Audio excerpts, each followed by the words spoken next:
बड़ी बहस में मैं सौरभ त्रिपाठी हाजिर हूं। आज हम चर्चा करेंगे 2027 की महाजंग, कौन किसके संग।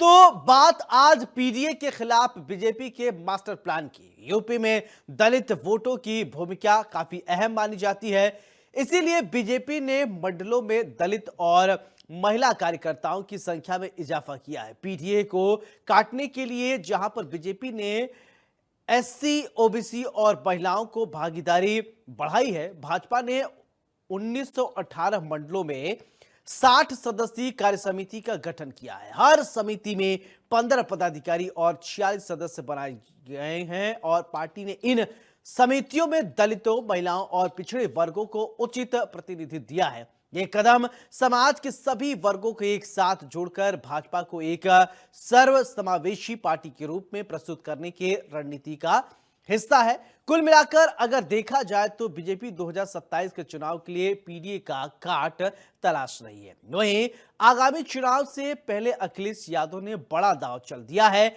अखिलेश को पता है कि महिला वोटरों की भागीदारी बड़ा रोल अदा करती है, इसलिए अब उन्होंने महिलाओं पर फोकस करना शुरू कर दिया है। डिंपल यादव को आगे रखकर महिला वोटरों के बीच में पहुंचने का प्लान बनाया गया है। समाजवादी पार्टी ने आधी आबादी का नेतृत्व करने वाली महिला सभा की बैठक में साफ कर दिया है कि महिलाएं घर घर जाकर समाजवादी पार्टी के वोट बैंक को मजबूत करेंगी। साथ ही वोटर लिस्ट पर खास ध्यान रहेगा। कुल मिलाकर अखिलेश यादव ने 2027 के लिए आधी आबादी वाला दांव खेलना शुरू कर दिया है। पीडीए के फार्मूले के सहारे समाजवादी पार्टी 2027 के चुनाव में एक बार फिर से उत्तर प्रदेश की सत्ता में वापसी करने का प्लान बना रही है। वहीं दूसरी तरफ बीजेपी ने भी अपना मास्टर स्ट्रोक तैयार कर रखा है। दलित और महिला वोटर को अपने साथ लाने के लिए एक रैली करने वाली है। न सिर्फ बीजेपी बल्कि पूरा और सपा और बसपा भी अभी से 2027 के जंग के लिए अपने जंगी जखीरे तैयार कर रहे हैं, अपना हर दांव पेच आजमा रहे हैं। अखिलेश यादव अपना पीडीए वाले दांव खेल रहे हैं, तो वहीं बसपा सुप्रीमो का कहना है कि दलित का साथ हमेशा से बसपा के साथ रहा है, इस चुनाव में भी फिर से उनका भरोसा जनता कायम रखेगी। वहीं अगर एक नजर डाली जाए 2024 के लोकसभा चुनाव पर, तो 2024 के चुनाव में बीजेपी को भारी नुकसान झेलना पड़ा था।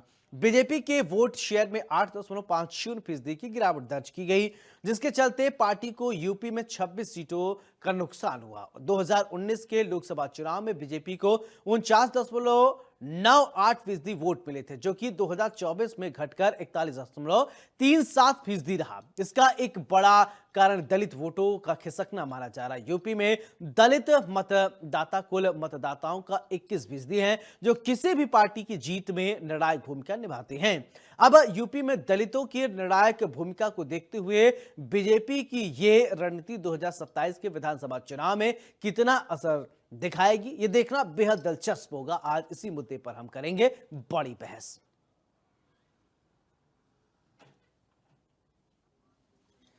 तो आज बड़ी बहस में हम इसी मुद्दे पर चर्चा करेंगे और समझेंगे कि आखिरकार 2027 से पहले किसकी तैयारी है। देखिए, सभी सियासी पार्टियां अपनी पूरी जोर आजमाइश करने में लगी हैं, चाहे वो समाजवादी पार्टी हो, चाहे वो बहुजन समाज पार्टी हो, बीजेपी हो, कांग्रेस हो, सभी ये चाहती है, सभी दलों की तरफ से पूरी तैयारियां मुकम्मल कर ली गई हैं। देखिए, अभी थोड़ा वक्त जरूर है, लेकिन आज क्या है, होमवर्क करने की जरूरत है। हर बूथ पर अखिलेश यादव की नजर है। अखिलेश यादव लोकसभा चुनाव के बाद कहीं ना कहीं उत्साहित हैं। अखिलेश यादव ये जानते हैं कि लोकसभा में किस तरीके से 26 सीटों का डेंट भारतीय जनता पार्टी को सिर्फ समाजवादी पार्टी की वजह से लगी हुई थी। लेकिन जिस समय 2000 अगर बात करें तो अभी चुनाव जब हुआ लोकसभा चुनाव, तो उस समय इंडिया गठबंधन था, और इस बार क्या इंडिया गठबंधन में ही चुनाव लड़ा जाएगा या इंडिविजुअल चुनाव लड़ा जाएगा, इसको भी समझेंगे और ये बड़ा दिलचस्प होगा। और वहीं बीजेपी की बात करें तो त्रिस्तरीय चुनाव योजना बनाई गई है, सीटों की श्रेणी एबीसी में बांटा गया है। अब इन चीजों को समझना बेहद दिलचस्प होगा कि दरअसल दो उत्तर प्रदेश की बात करें। देखिए, उत्तर प्रदेश को लेकर यह कहा जाता है, उत्तर प्रदेश को जिसने साध लिया उसका देश में बहुत बड़ा वर्चस्व होता है।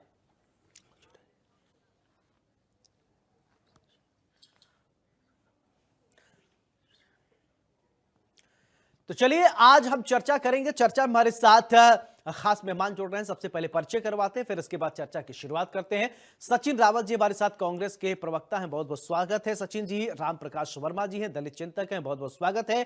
अश्विनी शाही जी हैं, प्रवक्ता बीजेपी से हैं, बहुत बहुत स्वागत है। विनय सिंह जी हमारे साथ प्रवक्ता हैं समाजवादी पार्टी की तरफ से। आप चारों खास मेहमान का बहुत बहुत स्वागत है। बड़ी बहस में चर्चा की शुरुआत विनय सिंह मैं आपसे ही करना चाहता हूं कि अखिलेश यादव की अगर बात करें तो रणनीतियां बननी शुरू हो गई हैं। पीडीए के काट के लिए BJP Bharatiya Janata party master plan बना रही है। सबसे पहले तैयारियां कैसी चल रही हैं विनय जी, आप ही बताइए।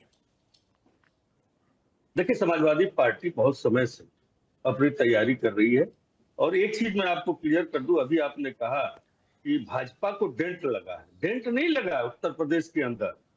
भारतीय जनता पार्टी को समाजवादी पार्टी ने पटकनी देते हुए बुरी तरह से हराया। ये कहिए ना, डेंट क्या होता है? डेंट नहीं, हराया, पटकनी देते हुए बुरी तरह से हराया।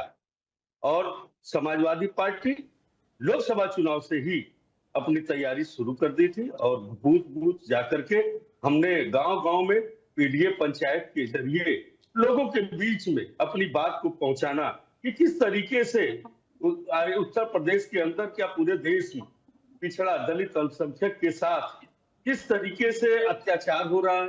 आप देख रहे होंगे कि जगह जगह दलित बेचारे मारे जा रहे हैं। कहीं किसी को घोड़ी पे नहीं चढ़ने दिया जा रहा है, कहीं किसी को अपने दरवाजे से नहीं जाने दिया जा रहा है, कहीं किसी को नलके से पानी नहीं पीने दिया जा रहा। तो इस तरह का अत्याचार दलित और पिछड़ा, शोषित, वंचित, ऐसा नहीं है कि इसमें केवल दलित और पिछड़ा ही अल्पसंख्यक है। शोषित वंचित जितने लोग हैं, जो भी भारतीय जनता पार्टी के कार्यों से, इनके अत्याचार से दुखी है, जो शोषण का शिकार है, वो सभी समाजवादी पार्टी ऐसे लोगों की लड़ाई लगातार लड़े और लड़ती रहेगी। चलिए ठीक है। अश्विनी शाही जी, देखिए अभी विनय जी ने अपनी बात रख दी। उन्होंने कहा कि उनकी जो लड़ाई है शोषित, वंचित और पिछड़े वर्ग को लेकर वो रहेगी और यही उनका ध्येय वाक्य है, सबको साथ लेकर चलना। लेकिन आप भी कहते हैं सबका साथ सबका विश्वास की पार्टी आप लोग हैं, सबको साथ लेकर चल रहे हैं और सबका विकास भी कर रहे हैं। लेकिन पीडीए से घबराए हुए हैं क्या? नहीं, परिवार डेवलपमेंट अथॉरिटी से घबराने वाली कोई बात ही नहीं है। भारतीय जनता पार्टी अपने संगठन का काम करती है और हम सबका साथ सबका विकास का नारा इसलिए दिए हैं कि हम सबको लेकर चलते हैं। हमने अपने बूथों पर, अपने मंडल में, अपने पन्ना प्रमुखों पर, हमने बहुत जगह जो है संगठन का काम किया और उसमें हम सफल हुए। लेकिन हाँ, कभी कभी जनता, लोकतंत्र में जनता मालिक है। लोकसभा चुनाव में थोड़ी सी कहीं नाराजगी हुई होगी तो हमको जो है उस अपेक्षित परिणाम नहीं मिले, लेकिन इससे समाजवादी पार्टी कुछ ज्यादा ही खुश हो गई। लेकिन उसी के बाद अभी 9 सीटों पर उपचुनाव हुए, इनको हार मिली 7 सीटों पर। उसके बाद थोड़े से सचेत नहीं हुए, सजग नहीं हुए। तो देखना होगा इन लोगों को कि किस तरीके से। भी हमारे विनय भाई कह रहे थे कि दलितों को मारा जा रहा है, पीटा जा रहा है, घोड़ी नहीं चढ़ने दिया जा रहा है। अरे अलीगढ़ में पिस्तौल यादव किस कंपनी का सदस्य था? आप ही की पार्टी का था पिस्तौल यादव, जिसने घोड़ी से उतार कर मारा था। थोड़ा सा आप लोग भी देखिए। और आपके तो माननीय मंत्री ने सदन में स्वीकारा था कि दलितों पर कितना अत्याचार होता है, पुलिस पर कितने आक्रमण हुए हैं। तो ये तो आजम खान जी संसदीय कार्य मंत्री थे, उन्होंने स्वीकारा था इस चीज को। इसको भूलना नहीं चाहिए विनय भाई। और रही बात संगठन के चुनाव की, 27 में माननीय योगी आदित्यनाथ जी के नेतृत्व में और माननीय मोदी जी के आशीर्वाद से उत्तर प्रदेश में तीसरी बार फिर सरकार बनेगी भारतीय जनता पार्टी और एनडीए की, जिसमें माननीय योगी जी की मेहनत, एक लैंडलॉक स्टेट को आज जो है 15 एक्सप्रेसवे वाला प्रदेश बना दिया इन्होंने। 23 की परिकल्पना है, कभी सोचा था आप लोगों ने? आज हमने 5 इंटरनेशनल एयरपोर्ट बना दिए। आज हम छोटे छोटे जहाजों को चला रहे हैं, वाटरवेज हमने चालू किया। हमने विकास का जो काम किया है ये भूलने वाला नहीं है। आप लोग आज तक जो है सैफई में एक रनवे बनवा दिया आपने, उस पर हवाई अड्डा नहीं बनवाया कि यात्रियों का भी कुछ हो सके। वो परिवार डेवलपमेंट अथॉरिटी के लिए एक रनवे बना जिस पर जहाज उतरते हैं उनके मित्रों के, और वहीं से वो टेक ऑफ कर जाते हैं अपने परिवार के लोग। तो ये परिवार डेवलपमेंट अथॉरिटी है। मैं आपको मौका दूंगा, एक बार सबके पास चला जाता हूं, सबसे एक बार प्रतिक्रिया ले लेता हूं, सब फिर मैं आता हूं आपके पास। जी बोलिए। जी।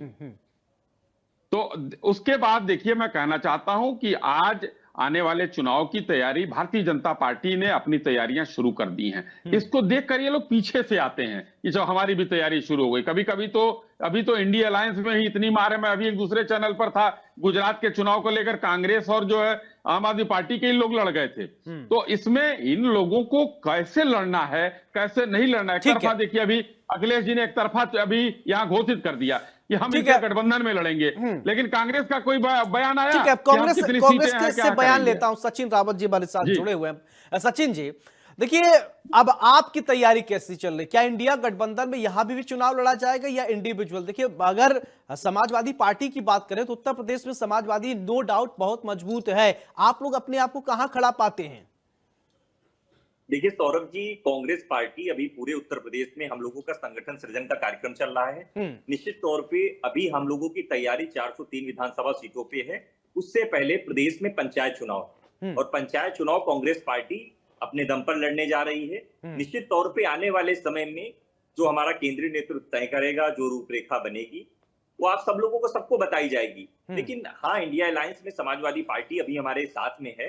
निश्चित तौर पे हम लोग भारतीय जनता पार्टी के खिलाफ मजबूती से लड़ रहे हैं। हम लोग सदन में भी लड़ाई लड़ रहे हैं। निश्चित तौर पे हम लोग जो इनके मुद्दे हैं उसके खिलाफ भी एकजुट होकर के लड़ रहे हैं। जो समाजवादी पार्टी के मुद्दे हैं वही कांग्रेस पार्टी के मुद्दे हैं। लेकिन मैं एक बात कह सकता हूं सौरभ जी, जहां तक दलितों की बात हो रही थी, मुझे बड़ी खुशी होती कि हमारे जो भारतीय जनता पार्टी के साथी हैं या और भी साथी हैं, यहाँ पर दलितों का प्रतिनिधित्व भी होता। देखिए, दलितों की बात तो होती, लेकिन प्रतिनिधित्व की जब बात आती है तो ना वो भारतीय जनता पार्टी उसको आगे बढ़ाने की बात करती है, ना तो कोई और भी दल बढ़ाने की बात करते हैं। निश्चित तौर पे आज की डेट में जिस तरह से दलितों पर आक्रमण हो रहा है, अपराध हो रहा है, ऐसी कोई घटना नहीं होगी जहां पर दलितों का उत्पीड़न नहीं होता है। दलितों पे उत्पीड़न के साथ साथ संरक्षित कौन लोग होते हैं? एक विशेष जाति वर्ग के लोग होते हैं संरक्षित। प्रयागराज की घटना देख लीजिए, कौशाम्बी की घटना देख लीजिए, बाराबंकी की घटना देख लीजिए, या अभी हाल ही में घटना हुई जहां पर पूरे परिवार को जिंदा जला दिया गया। चलिए, ठीक है। परिवार था। देखिए, मैं सौरभ जी पूरी बात आ जाएगी। देखिए, मैं ये कहना चाहता हूं कि जो भारतीय जनता पार्टी जो संविधान को लगातार कमजोर कर रही थी, जो संविधान लोकतंत्र को कमजोर कर रही थी, बाबा साहब के कानून को कमजोर कर रही थी, तो मैं कह सकता हूं ये कैसे इन लोगों के मुंह से दलितों के उत्थान की बात समझ में आ सकती है। क्योंकि जिस तरह से लगातार पूरे देश में जहां भी भारतीय जनता पार्टी, चलिए ठीक है, दलित चिंतक भी हमारे साथ है, उनसे मैं समझूंगा आखिरकार दलित किसके हैं, क्योंकि चुनाव में दलितों की याद सबको आती है। हमारे साथ दलित चिंतक है, उनसे समझते हैं। तो ये बताइए राम प्रकाश जी, मायावती जी कहती हैं दलित हमारे हैं, अखिलेश जी कहते हैं हमारे हैं, कांग्रेस कहती है हमारे हैं, और बीजेपी भी कहती है हमारे हैं। दलित तो सबके हैं, और मैं ये समझना चाहता हूं दलितों के लिए सबसे ज्यादा काम किसने किया? वास्तव में आपको शुभ चिंतक कोई दिख रहा है या सिर्फ या चुनावी वोट बैंक ही दिखाई दे रहे हैं? त्रिपाठी जी, आपका मैं पहले तो बहुत बहुत धन्यवाद देता हूं कि आपने मुझे अपने चैनल पे बोलने का अवसर प्रदान किया जी। और रही दलितों की हितैषी की बात, तो इसमें कोई दो राय नहीं है कि बहन जी की शासनकाल में जो 6 साल का उनका शासन, 5 साल 6 साल का शासनकाल रहा है, उसमें उन्होंने दलितों के लिए, ये सपा और आज वर्तमान में योगी जी की सरकार है, इन दोनों सरकारों की अपेक्षा उसमें बहन जी ने दलितों के लिए बहुत कुछ किया था, लेकिन सभी को वो संतुष्ट नहीं कर सकती थी। और दलितों का बड़ा हिस्सा आज भी बीएसपी के साथ है, बहुजन समाज पार्टी के साथ। जो छुटपुट उसका वोट बैंक जो आप 26 से 29% से घट करके 12-13% रह गया, तो उसमें जो अन्य है, जैसे बैकवर्ड क्लास है और मुस्लिम क्लास है, इसके वोटर्स जरूर बसपा से छिटके हैं, लेकिन दलित आज भी बसपा के साथ मजबूती के साथ खड़ा है, इसमें कोई दो राय नहीं। बहन जी ने बैकलॉग के जरिए दलितों की नौकरियों में पूरा भरा, बैकलॉग भरा, और महापुरुषों के नाम पे जो आज जैसे अच्छा राम प्रकाश जी, आप बता रहे कि मायावती जी के साथ खड़ी हैं, लेकिन एक वक्त हुआ करता था जब लगभग जिस समय मायावती मुख्यमंत्री थी या उससे पहले जब बसपा बहुत ज्यादा बोल पा रहा था, पूरे जब कहीं रैली होती टोलियों की टोली लोग चल देती थी, महिलाएं बस भर भर के आती थी, लेकिन अब वो चीज दिखाई नहीं देता है कि अगर कहीं रैली होती है कम देती, कुर्सियां खाली रहती हैं। जी ऐसा नहीं है बेटा, आज भी बसपा की जो रैली होती है और दलों की अपेक्षा उसकी रैली सबसे बढ़िया होती है। भीड़ आज भी आती है, लेकिन कुछ कमियां हैं जिसकी वजह से जो है पार्टी को, और उन्हीं कमियों को दूर करने के लिए उन्होंने अपना प्रयास शुरू किया। और मेरी समझ से बहुत बढ़िया तैयारी कर रही बहुजन समाज पार्टी 2027 को लेकर के। फिर से उनके कार्यकर्ता डोर टू डोर संपर्क का कार्यक्रम कर रहे हैं, अपने संगठन को मजबूती प्रदान कर रहे हैं, कैडर को अपने मजबूत कर रहे हैं। इसमें कोई ऐसी बात नहीं है कि बसपा चुपचाप बैठी हुई है या बसपा नहीं कर रही। हाँ, बसपा को जो नुकसान हुआ उसका एक पॉइंट ये भी था कि बसपा को बीजेपी की बी टीम बता दिया गया था, जिसका पार्टी द्वारा सही ढंग से उसको स्पष्टीकरण न देना और उसका जो है सही ढंग से विरोध न करना, जिसकी वजह से बसपा का इस वजह से भी नुकसान हुआ था पिछले चुनाव में। चलिए विनय जी, ठीक है राम प्रकाश जी। विनय जी, आप कुछ कहना चाह रहे थे, अपनी वो बात कंप्लीट कीजिए और फिर इसके बाद मैं आपसे एक सवाल पूछ लेता हूँ। कुछ कहना चाह रहे थे उस समय आप। अश्वनी जी अभी कह रहे थे कि दलितों के हितैषी और भारतीय जनता पार्टी जगह जगह इतने लोगों को, दलितों को जो है आगे कर रही है। मैं इनसे पूछना चाहता हूं, अगर इतना ही जगह देने की इच्छा अगर इनकी पवित्र मन से जो है अगर ये कर रहे हैं, तो क्यों नहीं संघ के जो प्रमुख है कभी दलित बना दिया? कभी आज तक सुना आपने कि संघ का प्रमुख क्यों नहीं राम मंदिर में जो मुख्य जो उसका अधिकारी है कोई दलित बना दिया गया राम मंदिर पूरे ट्रस्ट में? क्यों नहीं काशी विश्व? देखिए, इन लोग कहते केवल हैं, लेकिन दलितों से इतनी घृणा रखते हैं, इतनी घृणा रखते हैं क्योंकि उनके अधिकार को कहीं न कहीं ये छीनने का। आप देखिए, चाहे नौकरियों में ले लिए 69,000 भर्ती था, किस तरीके से लोगों को परेशान किया है इन्होंने। आज सारी नौकरियों को जो है इन्होंने प्राइवेट कर दिया है, ठेका प्रथा पे कर दिया है। क्या करेंगे लोग? आज परेशान है। इन्होंने इस तरह का काम इसलिए किया है कि दलितों को आरक्षण के तरीके से उसका अधिकार पाते हुए इनको नौकरियां न मिल पाए, इसलिए इन लोगों ने सारी नौकरियों को ठेकेदारी प्रथा में कर दिया है कि जो भी नौकरियां दी जाएंगी वो ठेकेदार के माध्यम से, अच्छा विनय जी, देखिए विनय जी, आप बहुत अच्छे प्रवक्ता हैं, तो मैं एक बात आपसे समझना चाहता हूं। देखिए, अखिलेश जी भी मुख्यमंत्री रहे हैं और आपकी सरकार रही है कई बार, तो आखिर आप लोगों ने क्या ऐसा दलितों के लिए किया अमूल चूल परिवर्तन जिसको एकदम शीर्ष पे रखा जाए और ये कहा जाए कि नहीं, समाजवादी पार्टी की सरकार थी, दलितों की दशा और दिशा बदलने के लिए ये काम आपने किया था, वो गिना दीजिए हमको।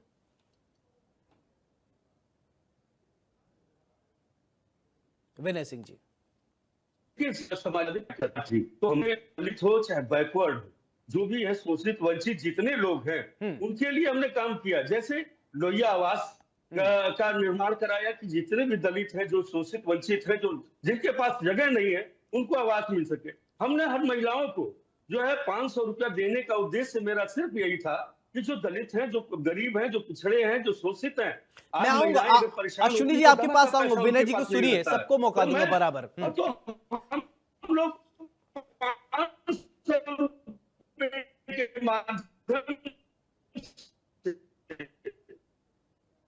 500 रुपए के माध्यम से कई योजनाएं करके है कि जो भारतीय जनता पार्टी ने जब इनको नुकसान पहुंचाने का प्रयास करने लगी, तो हम लोगों ने पूरी तरीके से पीडीए का नारा देते हुए हर दलित को कहीं न कहीं अपने साथ जोड़ने का काम करने लगे, क्योंकि हमें लड़ाई लड़नी है। लड़ाई बहुत बड़ी है। ये जो भारतीय जनता पार्टी के लोग हैं, इनकी मानसिकता कभी रही नहीं दलितों के उत्थान की। आप देखिए कि जब चलिए ठीक है, समझते हैं, ठीक है, रामप्रकाश, चलिए इसी का जवाब हम लेते हैं। ठीक है, अम्बेडकर का विरोध उनके खिलाफ।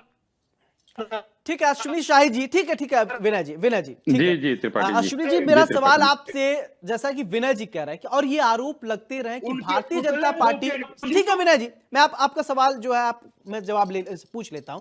भारतीय जनता पार्टी हमेशा से कॉर्पोरेट सरकार रही, कॉर्पोरेट घरानों को बहुत ज्यादा तरजीह देती है।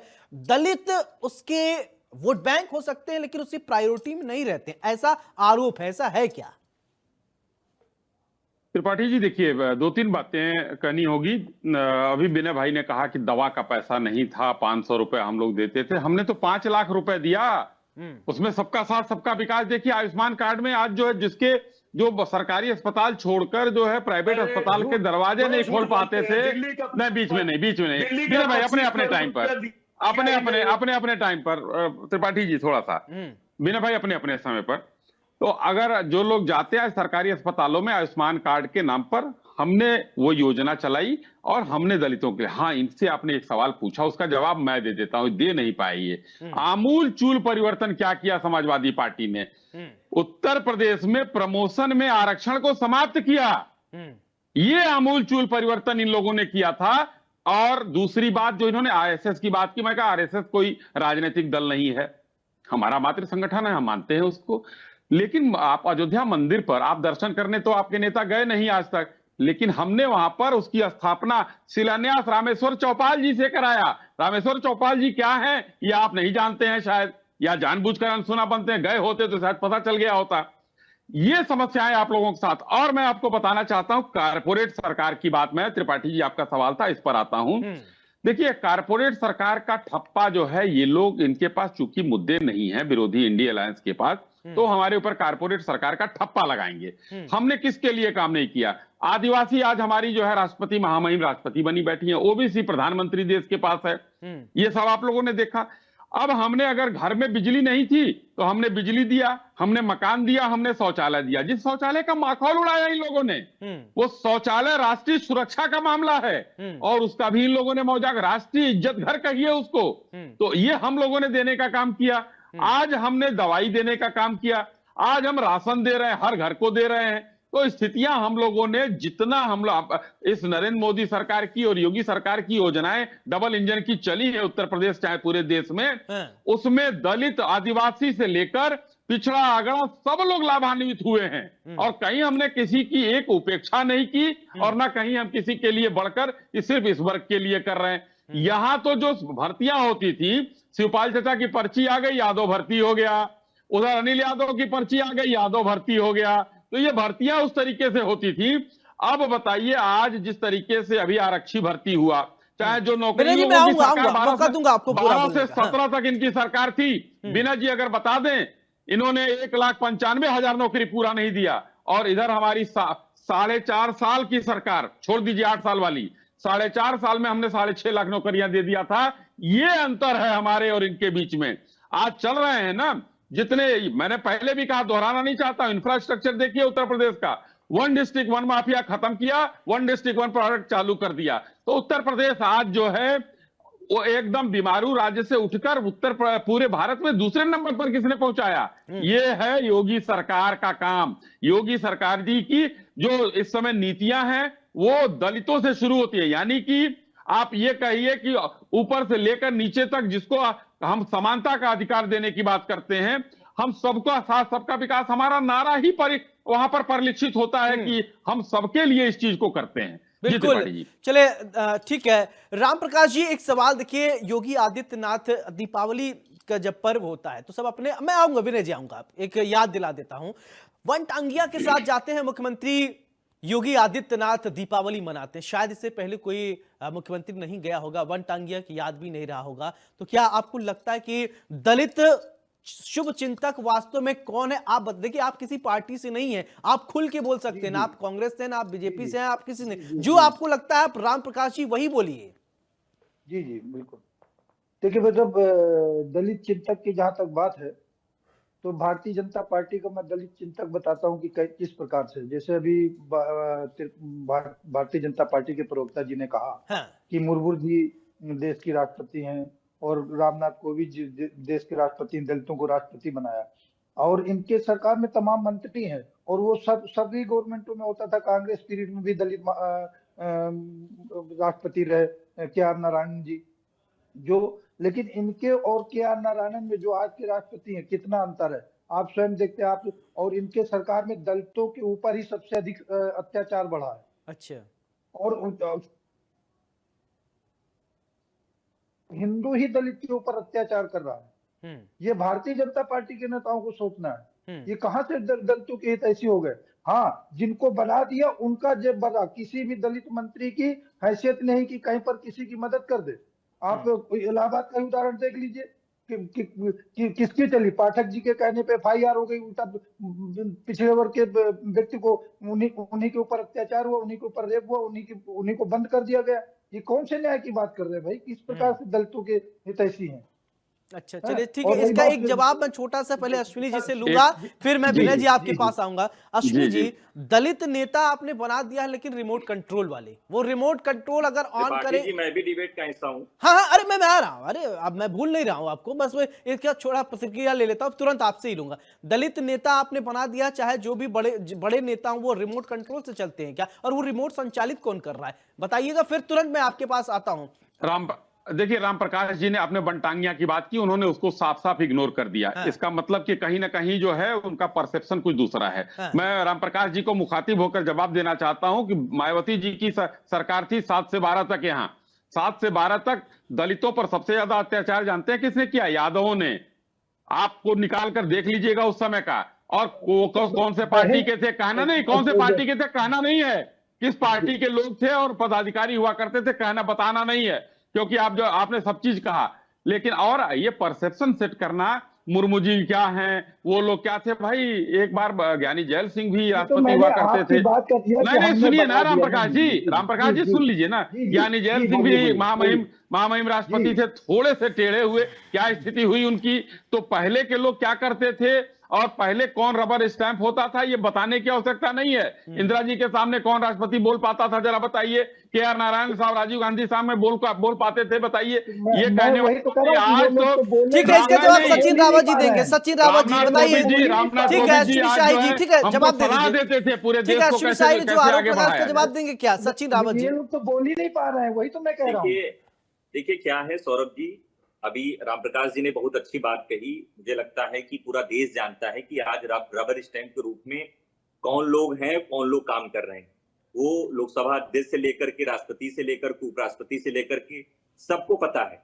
जब जुडिशरी जो सबसे बड़ा संस्था है, उसके जब जज जिस तरह से फैसले लेते हैं, वो कहीं ना कहीं सरकारी फैसले होते हैं, तो उससे स्पष्ट हो गया है कि कहीं ना कहीं जो संवैधानिक संस्थाएं थी, वो भी कहीं ना कहीं लोकतंत्र से खत्म होकर मोदी तंत्र में तब्दील हो गई हैं। अब मैं आता हूं दलितों की स्थिति की बात। देखिए क्या है सौरभ जी, श्री राहुल गांधी जी ने जब जाति जनगणना की बात की, पूरे देश में कैंपेन किया कि जिसकी जितनी हिस्सेदारी हो उसकी उतनी भागीदारी सुनिश्चित हो।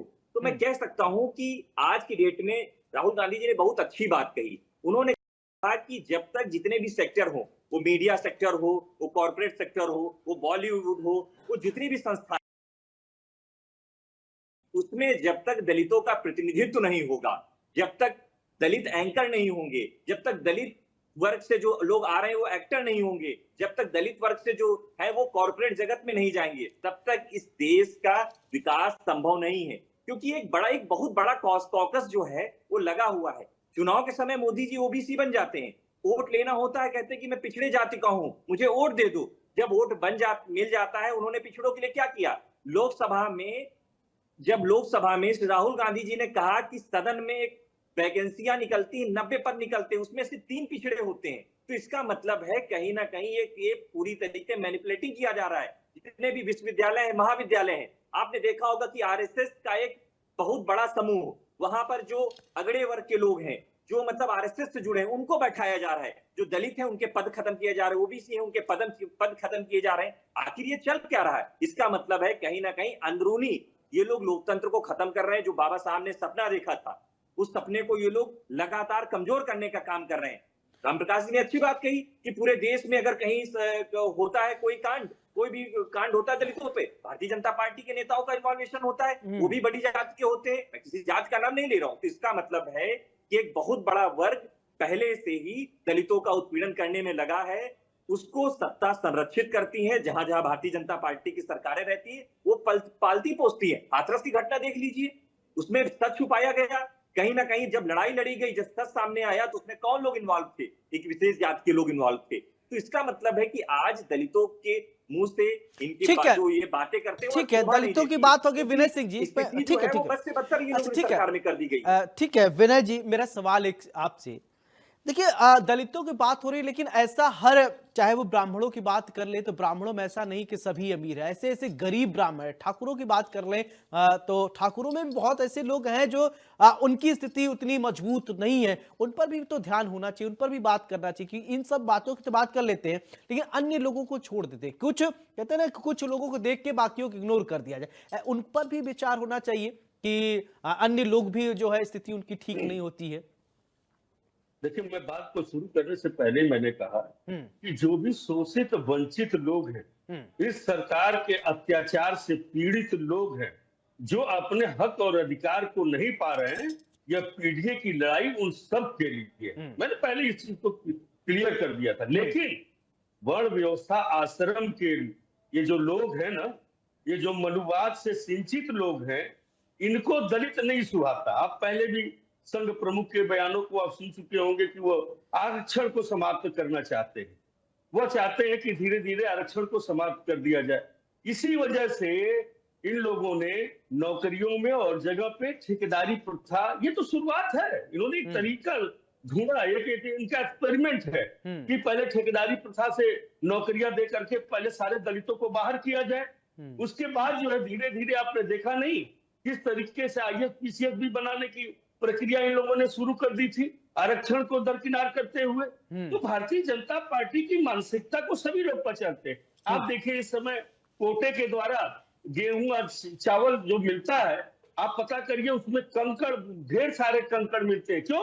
वो दलित और पिछड़ा शोषित वंचित बेचारा जो गरीब है वो खाता है, उसमें भी भ्रष्टाचार। इनके जो बड़े बड़े पूंजीपति मित्र हैं, उन्हीं के द्वारा ये सप्लाई है, और वो जो है पैसा कमा रहे हैं, और कोटेदारों का शोषण किया जा रहा है, लोगों का शोषण किया जा रहा है।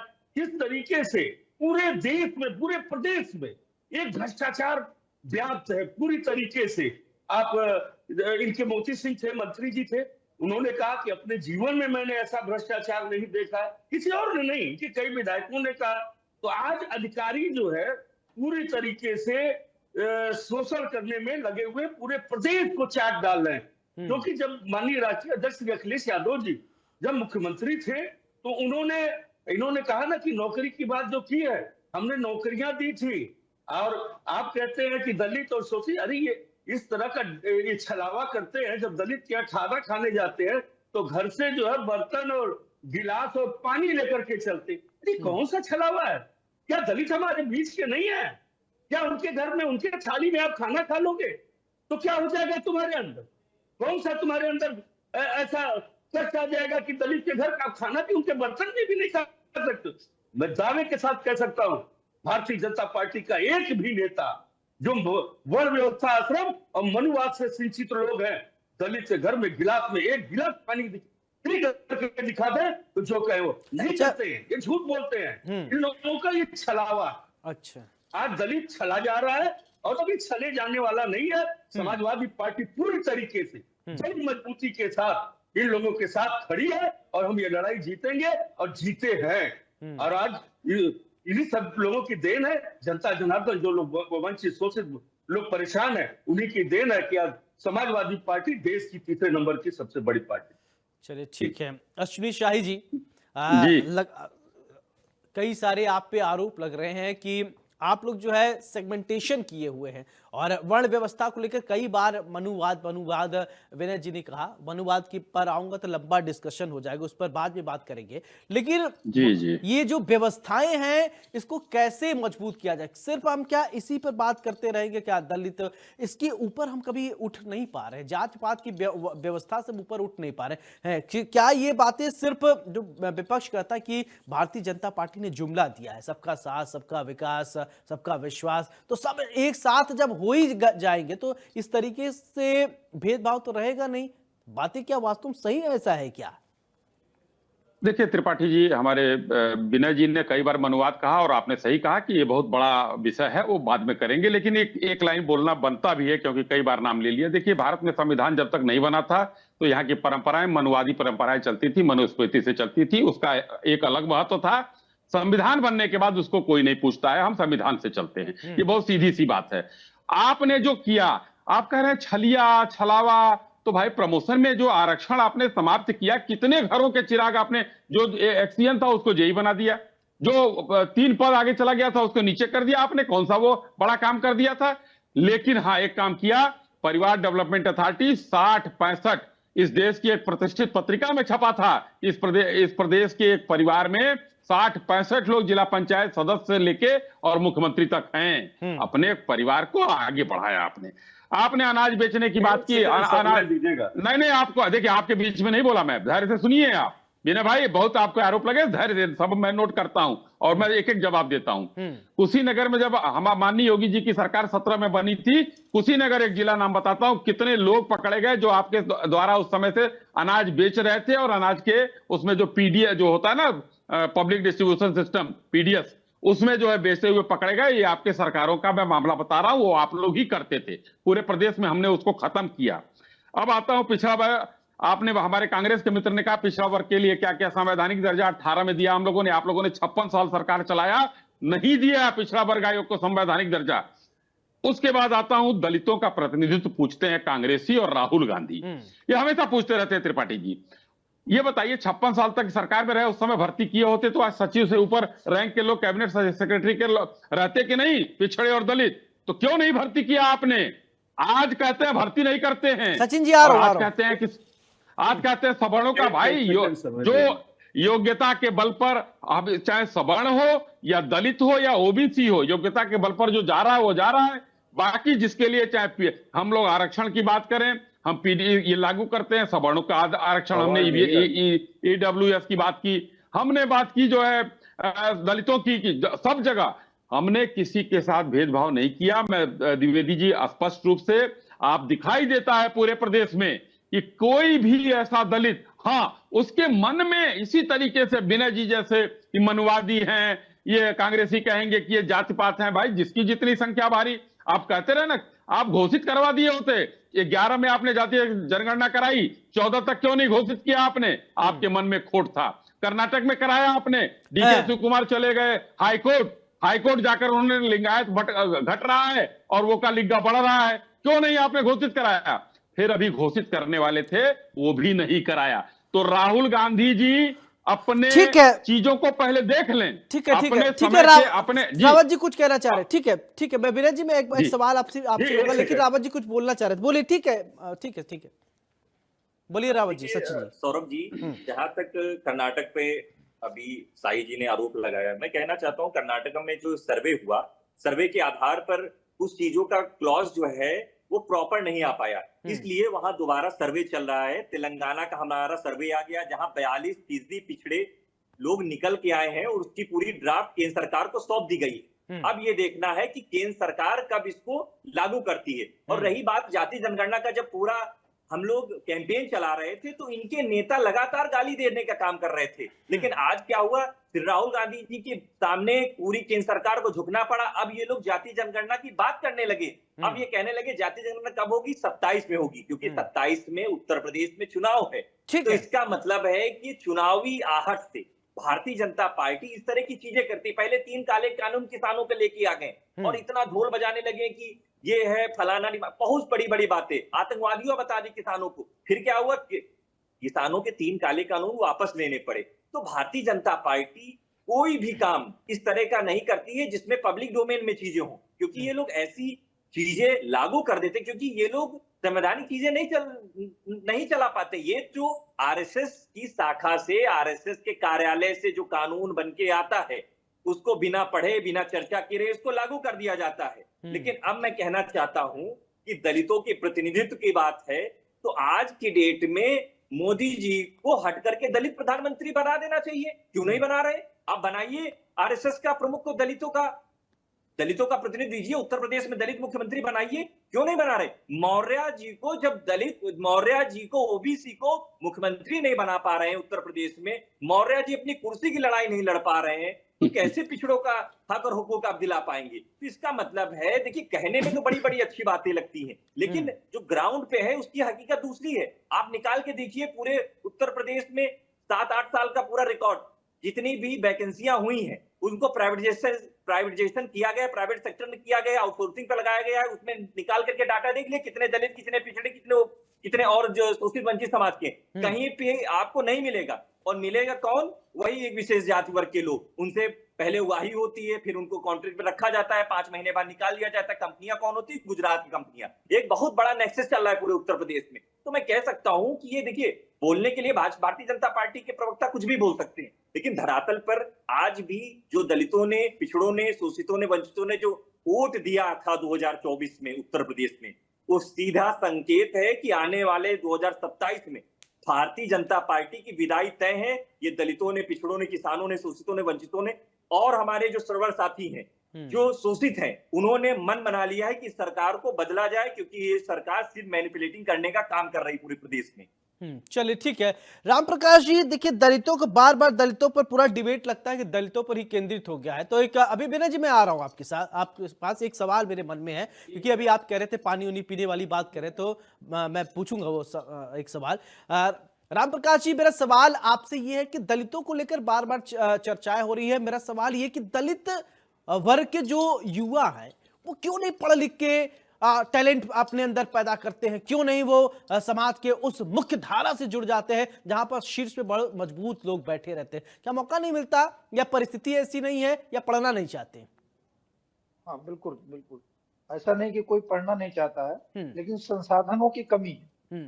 आज भी दलित तबके में 60% से ज्यादा आबादी, दलितों की 70% बल्कि 80% आबादी आज भी गरीबी रेखा के नीचे, जिनके पास धन का अभाव है, वो दिन भर मेहनत करते हैं, शाम को जो अपनी किसी तरह रोटी चलाते हैं।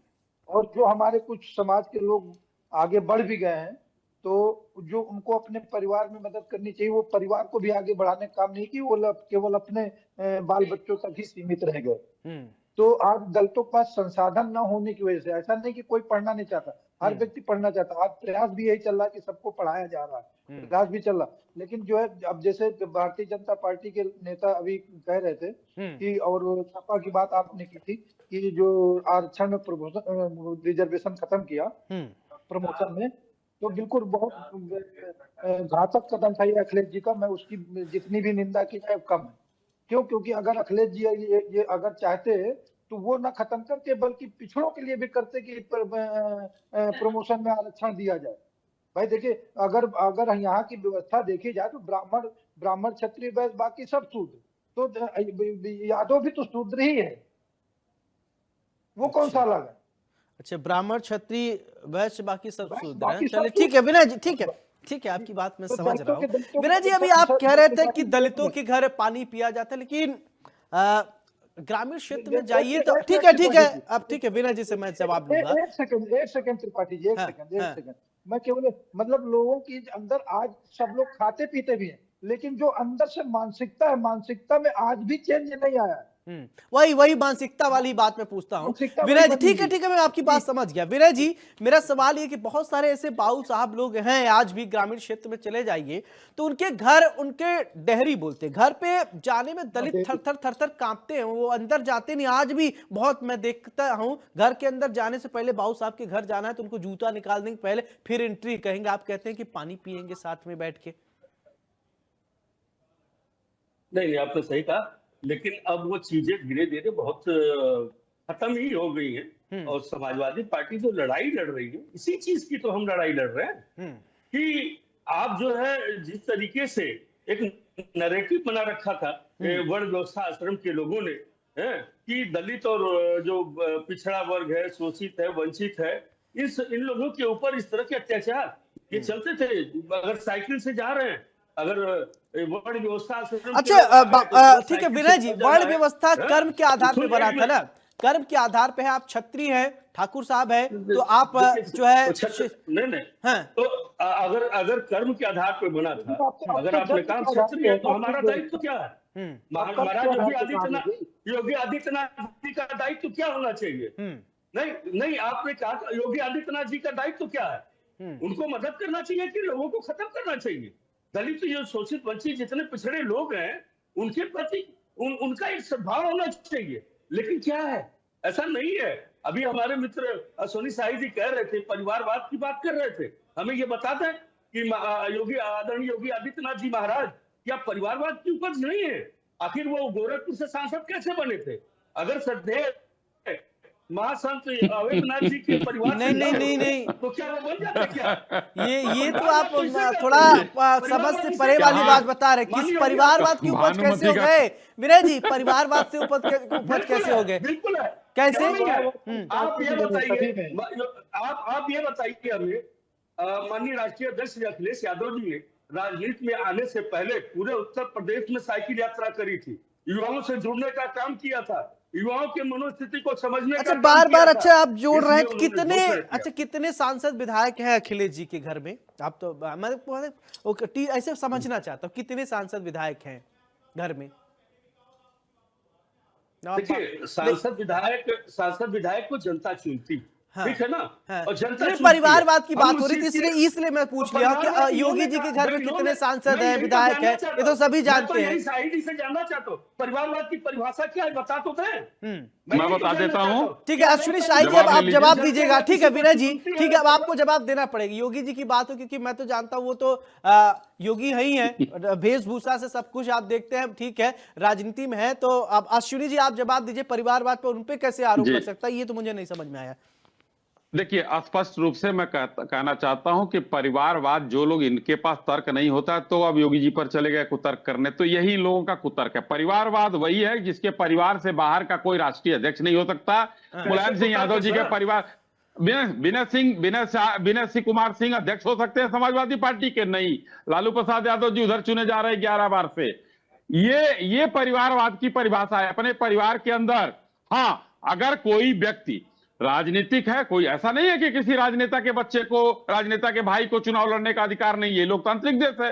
लेकिन जब परिवार में ही रहेगा कि ये प्राइवेट लिमिटेड कंपनियां हैं जो इस देश में चल रही हैं, चाहे वहां करुणानिधि की पार्टी देख लीजिए, या मुलायम सिंह यादव जी की, लालू प्रसाद यादव जी की, ऐसी कई पार्टियां हैं जो देश में चल रही हैं। ये परिवारवाद की पोषक है और भारतीय जनता पार्टी इसका विरोध करती है, न कि किसी के पुत्र का, न कि किसी के भाई का विरोध करते हैं। अगर उसके अंदर, जैसे इन्होंने कहा कि उन्होंने साइकिल चलाई और मेहनत किया, अगर मान लीजिए कि वो मुलायम सिंह यादव जी के बेटे न होते तो आप भी तो साइकिल चला रहे हैं कई सालों से, क्यों नहीं मुख्यमंत्री हो गए भाई? वो तो उनके बेटे होने के नाते मुख्यमंत्री हो गए। उन्होंने अपने भाई को हटाया, शिवपाल सिंह यादव को, और बेटे को मुख्यमंत्री बना दिया। साइकिल चलाने से मुख्यमंत्री नहीं बनता है। तेजस्वी यादव क्या है, डिप्टी सीएम कैसे बन गए?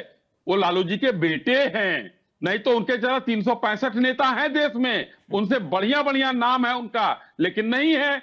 आरजेडी में कोई मुख्यमंत्री, बहुत बड़े बड़े नेता हैं। समाजवादी पार्टी में बिना, चलिए ठीक है, अब मैं आप सभी से फाइनल कमेंट लूंगा। ठीक है, अभी तक ये पूरा डिबेट जो है जो इसका सेंट्रल आइडिया रहा वो सिर्फ दलित ही रह गया, लेकिन अब मैं चाहूंगा फाइनल कमेंट पे आप ओवरऑल तैयारी को लेकर बोलिएगा। सचिन जी सबसे पहले आप फाइनल कमेंट दीजिए, फिर क्योंकि चर्चा की शुरुआत मैंने विनय जी से किया था। देखिए सौरभ भाई, 2027 का चुनाव बड़ा ही महत्वपूर्ण चुनाव है और निश्चित तौर पे कांग्रेस पार्टी इस चुनाव को मजबूती से लड़ने जा रही है। और हम लोगों का पूरे प्रदेश में बूथ स्तर तक जो हमारा कार्यक्रम है वो चल रहा है। और हम लोगों ने एक बहुत अच्छी बात इस बार की है कि संगठन में 60% दलित, पिछड़े, महिलाएं, आदिवासी, शोषित, वंचित समाज के लोगों को प्रतिनिधित्व देने की बात। ठीक है, निश्चित तौर पे आप देखिएगा जब हमारे पंचायत चुनाव होंगे या विधानसभा कैंडिडेट होंगे, उसमें भी यही हिस्सेदारी तय होगी, क्योंकि हम लोगों का जो रेजुलेशन पास हुआ था अहमदाबाद में, उसके आधार पर राहुल गांधी जी ने स्पष्ट तौर पे कह दिया है कि अब संगठन में एक नई दिशा और दशा तय करने के लिए दलितों की, पिछड़ों की, शोषितों की, वंचितों की, आदिवासियों की हिस्सेदारी तय हो जाएगी, उनका प्रतिनिधित्व तय हो जाएगा। चलिए ठीक है, आने वाले समय में भारतीय जनता पार्टी के जो, ठीक है विनय सिंह जी फाइनल कमेंट। ठीक है सचिन जी आपकी बात आ गई, करेंगे। विनय जी फाइनल कमेंट। देखिए, मैं एक चीज आपको क्लियर बता दूं, आज जो है दलित के ऊपर जो है प्रहार करने का एक इनके पास और अस्त्र है, जो कि प्राइमरी पाठशालाओं को बंद किया जा रहा है। ज्यादा प्राइमरी पाठशालाओं को 2500 से ऊपर, 25,000 से ऊपर प्राइमरी पाठशालाओं को उत्तर प्रदेश के अंदर बंद किया जा रहा है। आज जिस तरीके से गांव में जो गरीब और परेशान लोगों का एक साधन होता है कि सस्ते दाम पे और अनाज मिल जाता है, वहां पे कोटेदारों को त्रस्त किया जा रहा है। और 2 कौड़ी का अनाज आज कहीं न कहीं अपने पूंजीपतियों के मित्रों, तो हर जगह दलित और जो है शोषित वंचित। अश्विनी जी ठीक है, Ashwini ji final comment please. जी देखिए, भारतीय जनता पार्टी का नारा रहा है सबका साथ सबका विकास, हम उसी को सार्थक बनाते हुए आगे बढ़ रहे हैं और आगे बढ़ेंगे। माननीय योगी जी की जो मेहनत है पार्टी के कार्यकर्ताओं के पन्ना प्रमुखों तक की जो मेहनत है, उस मेहनत को हम जनता तक पहुंचाने का काम, अपने योजनाओं को जनता तक पहुंचाने का काम, क्योंकि हमने ठीक। किसी में भेद नहीं किया है, उसको लेकर 2027 में हम जा रहे हैं। ठीक है। और लगातार मैं आपको आशा ही नहीं, पूरे विश्वास के साथ कहता हूं कि तीसरी बार माननीय योगी आदित्यनाथ जी के नेतृत्व में फिर से सरकार बनने जा रही है। ठीक है, राम प्रकाश जी फाइनल कमेंट दे दीजिए। आज 2027 को लेकर के सभी दल अपनी तैयारी जोर शोर से शुरू कर चुके हैं। इसमें कोई दुविधा वाली बात नहीं है। ठीक है। और जो है, जहां तक बात है कि किसकी वो बनेगी, कौन सरकार, इस समय भारतीय जनता पार्टी के खिलाफ माहौल है। पूरी तरह से प्रदेश से सरकार, प्रदेश की जनता उबी हुई है। और निश्चित रूप से अगर विपक्ष के लोगों ने सही प्रकार से, सही रणनीति से अगर चुनाव में बिल्कुल हिस्सा सही कहा लिया, आपने। तो निश्चित रूप से ये लोग पराजित के होंगे, खिलाफ पूरी माहौल तरह से पराजित होंगे। चलिए ठीक है, बहुत बहुत शुक्रिया आप चारों का हमारे साथ बड़ी बहस पे चर्चा करने के लिए। तो आज हमने चर्चा किया सबसे पहले पीडीए की काट जो है भारतीय जनता पार्टी निकाल रही है, और क्या काट हो सकता है। बहरहाल अब देखना यह होगा, जिसकी जितनी तैयारी, जिसकी जितनी संख्या बल ज्यादा होगी, उसी की सरकार फिर से बनेगी। 27 में क्या एक बार फिर से भारतीय जनता पार्टी की सरकार बनेगी या समाजवादी पार्टी कम बैक करती है, इसको लेकर अभी थोड़ा चिंतन मंथन करने की जरूरत है, क्योंकि बहुत जल्दी किसी नतीजे पे पहुंचना थोड़ा गड़बड़ हो जाता है। बड़ी बहस पे मेरे साथ फिलहाल इतना ही। नमस्कार।